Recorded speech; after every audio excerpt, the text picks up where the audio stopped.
لہٰذا د خلکو ته دا درخواست کوي چې د عمران خان په قیادت اعتبار وکوئ. انشاءالله عمران خان به داسې یو لیډر موږ ته ملو شوی دی په پوره ایشیا کې چې دا د ایشیا ټایګر هم دی او دا د پاکستان ټایګر هم دی او دا د عالم اسلام ټایګر هم دی. د په ختم نبوت باندې خبره کړله. موږ په دغه وجه باندې نن عمران خان سره راوتلي پوره ورځ مخلي باندې روجا وه. صرف په دې خبره عمران خان سره موږ سات ورکوو چې دی د نبي علیه السلام په شان کې چې څوک ګستاخي کوي د هغه خلاف یو قانون منظور کړی و. هغه قانون په غونډه دنیا باندې لاګو شولو. نو دې خلکو چې کومه چوله بلېدله هغه چوله بنده ده. موږ وایو چې عمران خانه د ختم نبوت په نام باندې چې کوم کار کړل دی هغه نه څوک مور راوړې کولی شي او نه څوک بل لیډر شته په ایشیا کې. واحد یو ته لیډر چې دا کار دی وکړلو او موږ د ختم نبوت په شان کې تا سره آخري دمه پورې ټوکړې ټوکړې کولو لپاره زرو ټوکړو کولو لپاره تیار یو. موږ په نبي علیه السلام باندې ختم نبوت باندې یو انچ چاله نه ورکوو.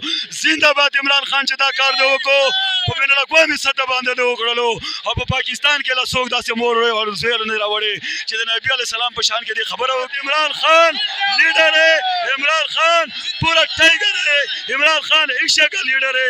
عمران خان پورا دنیا کے اوپر راج کرے گا. عمران خان آنے والے نسل مسلمان تم لوگوں کے لیے ایسا کام کرے گا کہ ایسا کسی ماں باپ کے لائے ہوئے کسی نے کیا ہی نہیں آج تک. ڈیزل تو ابھی راستے میں راستہ نہیں مل رہا تھا. جہاں ہم لوگ ڈیزل کی آواز دیتے ہیں راستے کھل جاتا ہے. تو میں تو کہتا ہوں لالے ہم پاکستانی ہے, پٹھان ہے, ٹرانسپورٹ ہمارا کاروبار ہے. ہم یہ اپنا گاڑیاں ڈیزل پہ ہٹا دیں گے, سی این جی پہ لگا دیں گے. لہٰذا یہ مولانا صاحب کا ڈیزل جو ہے اس دبے سے مولانا کو خود سوچنا چاہیے کہ یہ دبا میں اپنے سے کیسا صاف کر دو. جتنے ڈرون حملے ہوئے ہیں ان میں یہ لوگ ملوث ہے.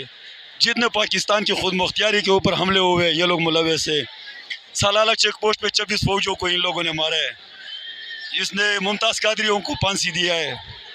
ان لوگوں نے مسلمان اسلام کے لیے, وہ نواز شریف نے تو جمعے کا چھٹی ختم کر دیا. وہ ہفتے کا اس لیے نہیں کیا کہ وہاں عیسائی کا ہے یا اسرائیل کا, اس لیے چھٹی اتوار کا منایا کہ اسرائیل جو ہے وہ اتوار کو چھٹی کرتے. تو یہ آلریڈی جو ہے جتنا ٹیم آیا ہوا ہے یہ باہر ملک کا ہے. یہ ہمارا پاکستانیوں کے ساتھ پاکستانی عوامی سے کوئی محبت نہیں کرتے. ختم ہے اس بات پہ. یہاں پہ تو بلاول کو لے کے آؤ, یہاں نواز شریف کو لاؤ, مریم نواز کو لاؤ, اسد الرحمان جو ہمارے خون کے اوپر ابھی تک سیاست کر رہے ہیں اس کو لے کے آؤ. اگر اتنا عوام کٹا کر دے ہوئے, میرا یہ سارا ماں ہے, میرا بہنیں ہے, میں اس کی عزت کرتا ہوں. میں کہتا ہوں میں مروں اس کراچی کے لیے اور ختم نبوت کے لیے. اور عمران خان زندہ باد, پائند آباد عمران خان.